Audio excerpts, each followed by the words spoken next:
guys, welcome back to my channel. My name's Jess and I do primarily productive and lifestyle content. So I do either mornings in my lives, evenings in my lives and days in my lives, and these are either relaxed or productive, and I occasionally do the odd sit down video. So in today's video I'm going to be talking about my medical conditions. So I have hypermobile EDS even,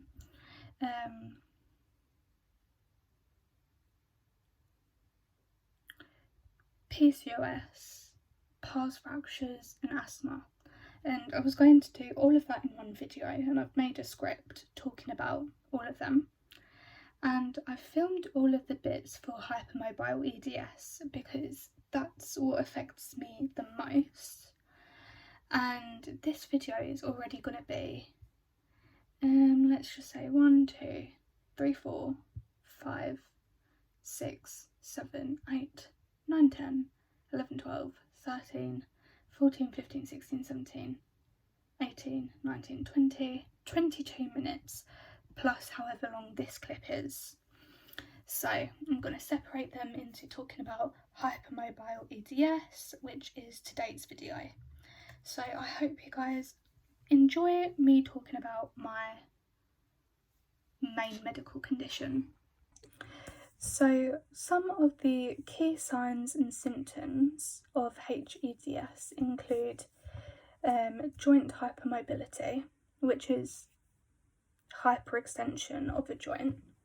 For example, this is the normal range for most people, but for me, I can go out to there and that feels like my arm's straight. That feels like I've straightened it. Whereas this feels like I'm at like 70% straightened. Another example is most people would consider their fingers flat like this. But me, on the other hand, you see that bend? Yeah, that's what joint hypermobility is. You also might experience joint instability, chronic pain, mild skin hyperextensibility, which is basically like skin elasticity almost. Abnormal scarring. So I had a fall about 5 months ago, and I won't get into the details of how I fell, but essentially I landed flat on my face with my hands outreached like this. No, like this. I'm filming on my phone, so phone screen and these 3 fingers hit straight down. Head was I just had a fat lump. I bruised up. I managed to cut these 3 fingers, and you can still see in some lights the fact that I've got scarring from it still 5 months later. I also hit my elbow there, and that's the scarring from that, and I had a fat gash on my knee, but I'm not going to show you guys my knee. Chronic fatigue, gastrointestinal issues and headaches. So how is HEDS managed? It's managed by addressing the symptoms a person is experiencing. It can cause a variety of symptoms in many different areas of the body. So people with HEDS may require multiple providers in different specialties to manage their care. And I'll get more into that a bit later on in the video. But all of this information that I have talked about has come from a website called the Endless Downless Society, and information that I've got from a website I will link in the description in the order that I've talked about them. So I will link it in the description. So this information is still all on EDS and it has come from the NHS website. So that will be the second link down below. So Ehlers-Danlos syndromes are a group of rare inherited conditions that affect connective tissue. Connective tissues provide support in skin, tendons, ligaments, blood vessels, internal organs and bones. And EDS can affect people in different ways. For some, the condition is relatively mild, while for others, the symptoms can be disabling. The different types of EDS are caused by faults in certain genes that make connective tissue weaker. Depending on the type of EDS, the faulty gene may have been inherited from one parent or from both parents. So essentially, is inherited. There are 13 types of EDS, most of which are rare, but hypermobile EDS is the most common type. People with EDS may have joint hypermobility, I explained that before already, loose unstable joints that dislocate easy, joint pain and clicking joints, extreme tiredness or fatigue, skin that bruises easily or takes a while to heal, digestive problems such as heartburn and constipation, dizziness and an increased heart rate after standing up, problems with internal organs and problems with bladder control. There is no specific treatment for EDS, but it is possible to manage the symptoms with support and advice.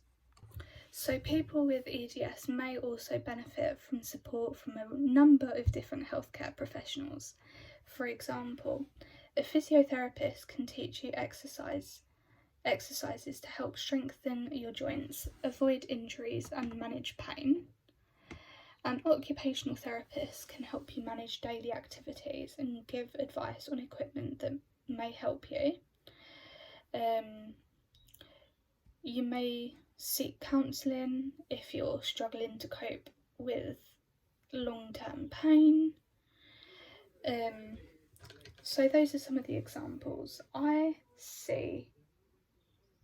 Hold on, it's Wednesday. They're going to do the fire alarm test. So, in the past, I have seen physiotherapists, occupational therapists, regular appointments at my GP surgery, rheumatologists, orthotic teams, which basically they fit insoles that you put in your shoes, and the orthopaedic team.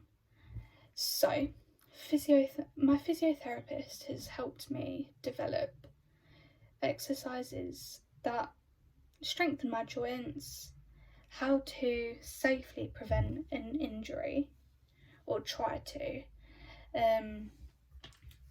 guided me into starting the gym and provided me some insight onto certain supports, like using bandages if needed, and I keep 3 on hand, and ankle supports, knee supports, finger splints, those sort of things.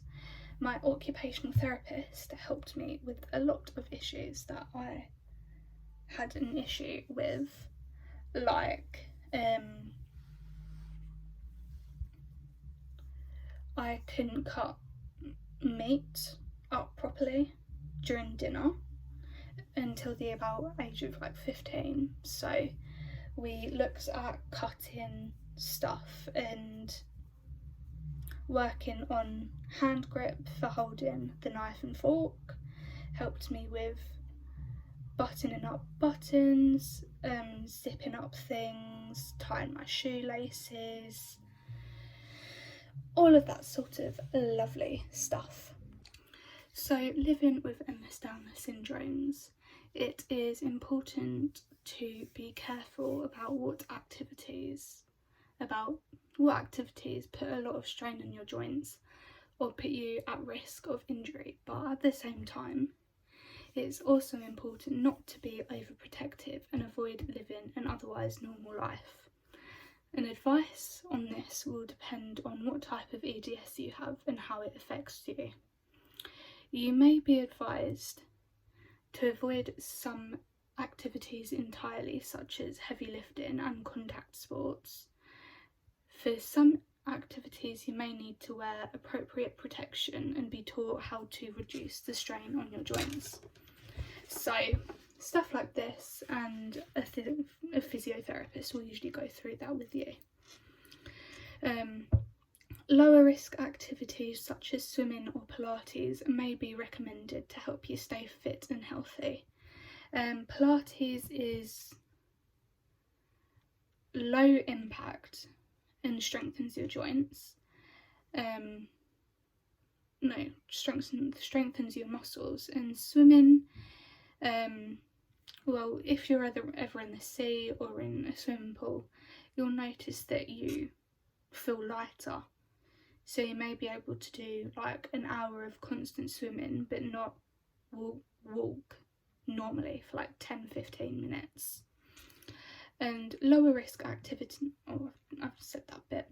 And if fatigue is a problem, you can be taught ways to conserve your energy and pace your activities. So once again, all this information has come from the NHS website, and I will link it down below. So the way I explain this condition to my friends is that it is basically a condition that affects my whole body. I experience dislocations and subluxations, which is like a full and half dislocation, due to my muscles and tendons being twice as weak as someone who doesn't have this condition. This means that my body uses twice as much energy throughout the day compared to someone who doesn't have this condition. So essentially I need twice as much rest at night to cope normally. Now, I don't like using the word normally, though in this sense I'm referring to someone who doesn't have this condition when I say the word normal. Due to using a lot of energy throughout the day, my body needs twice as much rest to recuperate from the day's activities. So essentially, my 8 hours of sleep is like a normal person's 6 hours of sleep. My 6 hours of sleep is like someone else's 4 hours of sleep. My 4 hours of sleep is like someone else's 2 hours of sleep. Essentially, anything less than 6 hours of sleep for me, I go into what I call a sleep debt. I don't know what the correct term for this is, but this is essentially where my body doesn't function properly and doesn't want to cooperate. I also get them to think about what it's like from my perspective. I get them to imagine waking up for a day of uni where I have lectures. Let's say, for example, a Monday where I have a full day of classes. At the time I am filming this, I haven't yet been on my first day of placement, so I cannot say from that side of things. So on a Monday morning, I wake up for my lectures about 7 o'clock in the morning, and I usually have to pop some joints back into place. So let's say, for example, that my shoulder's dislocated, I'll have to pop that back in. Might have to massage both of my elbows, both of my wrists due to sleeping awkwardly. May have to pop in about 6 fingers, 1 hip, the opposite knee, and then the opposite ankle, and a few toes. So already a lot of pain.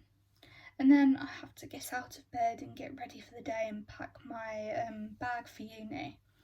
For uni, I take a reusable water bottle, so like this, where I can just refill it up. My laptop, my phone, my laptop charger, my phone charger, an A4 spiral notebook, pencil case, ruler, hairbrush, keys, headphones, my AirPods, and my planner. So obviously handbag's going to be quite full.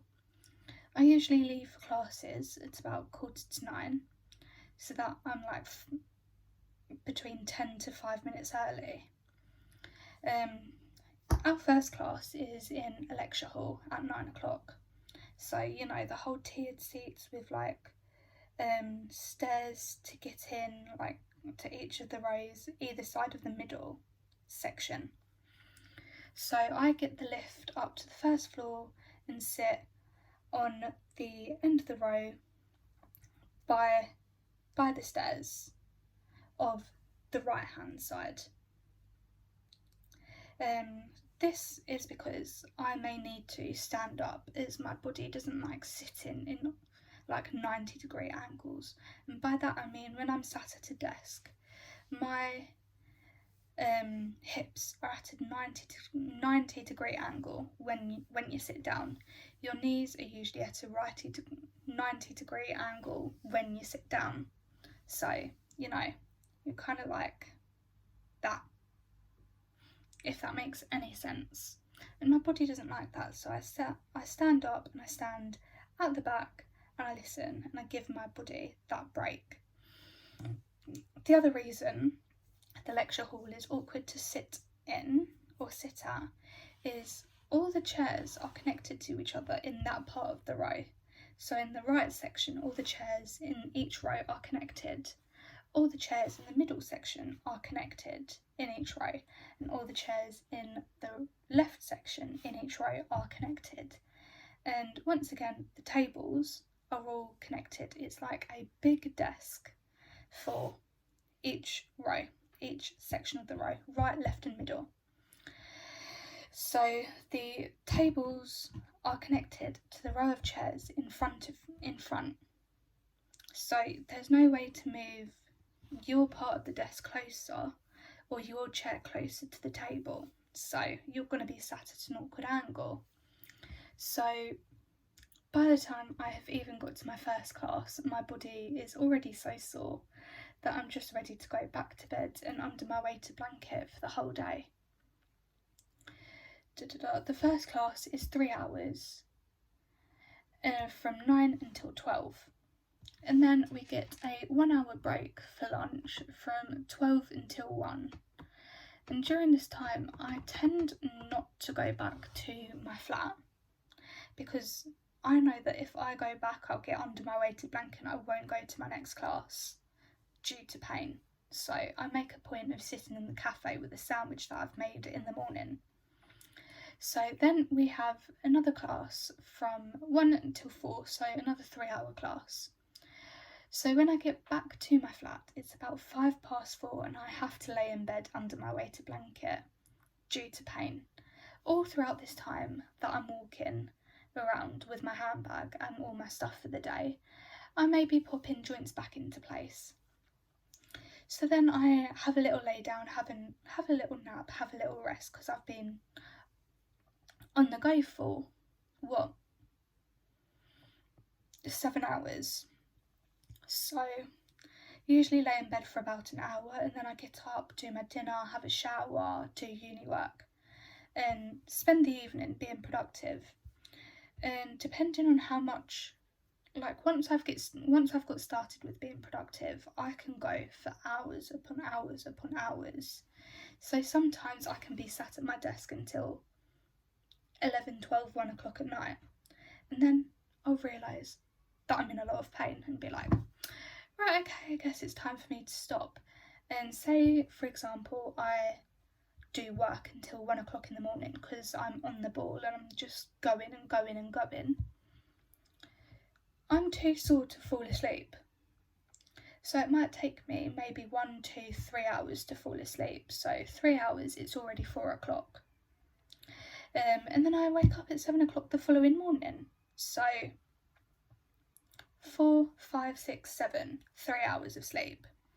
Obviously, that's me functioning like a normal person without this condition, having one hour of sleep, if that. And the reason I do this, and the reason I make the point of trying to go to all of my classes, obviously it's not physically possible all the time. Sometimes I struggle to even get from my bed to the toilet, and my bed is directly behind us and the toilet door is there. So it's literally like 2 steps, and sometimes I struggle to even do that. So unless I am physically unable to walk, I don't have any walking aids with me. I don't own any. Unless I'm physically unable to walk, I will go to my classes, and this is because I don't want to miss any lectures, lower my attendance, and I don't want to miss the content being taught, as it's all the information on the PowerPoint that's available to us before the lecture is elaborated on, and I don't want to miss any additional information that is being elaborated on. So you often see footballers on the TV rolling around due to an injury, and as much as I would like to do that whenever I dislocate a joint, unfortunately I can't. Society tends to view people with chronic illnesses as being lazy or not wanting to do stuff, or just saying it's all in our head and stuff. I mean, clearly it's not all in my head when you see that my knee is out of place, that it's dislocated, and I'm still walking around on it. But society just views us as, you know, you wouldn't treat someone with cancer the way that you treat people with chronic illnesses. We get told a lot of times that, like, once again, it's all in our heads, you're over exaggerating. We get gaslit by professional doctors. Well, obviously doctors are going to be professional. We get gaslit by our friends, sometimes our family. We get told that if they had the condition, if someone else had the condition, they wouldn't be as exaggerating as much as I am, or as much as someone else is.